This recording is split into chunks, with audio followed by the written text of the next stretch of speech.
Penasihat hukum AG, Sony Hutahayan, mengatakan AG akan menjalani pemeriksaan terkait kasus penganiayaan yang dilakukan Mario Dendi Satrio terhadap David Ozora pada hari ini, Rabu 8 Maret 2023.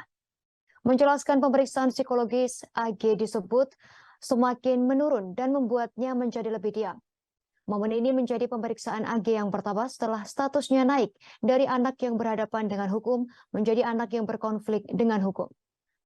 Mengutip dari Kompas, Sony mengatakan AG akan hadir langsung di Polda Metro Jaya pada hari ini Rabu 8 Maret 2023.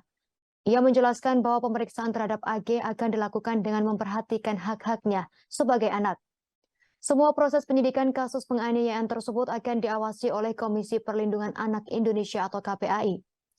Sony juga menginformasikan saat ini kondisi psikologis AG sangat menurun, namun AG menjadi lebih pendiam dan tak mau banyak bicara. Sony menyebut jika AG juga turut mendoakan David agar segera pulih.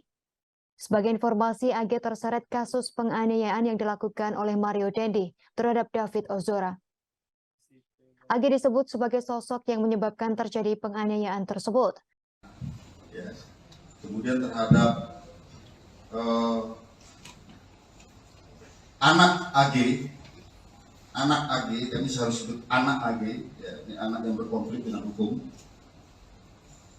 Itu pasalnya adalah 76C Junto 8 pasal 80 Undang-Undang Perlindungan Anak dan atau 355 ayat 1 Junto 56 subsidiar 354 ayat 1 Junto 56 KUHP lebih subsidiar 353 ayat 2 Junto 56 KUHP lebih subsidiar 351 ayat 2 Junto 56 KUHP tentang ancaman maksimal nanti ahli pidana yang akan menyampaikan, karena di sini sekali lagi rekan-rekan sekalian secara formil terhadap anak di bawah umur itu ada perlakuan yang berbeda.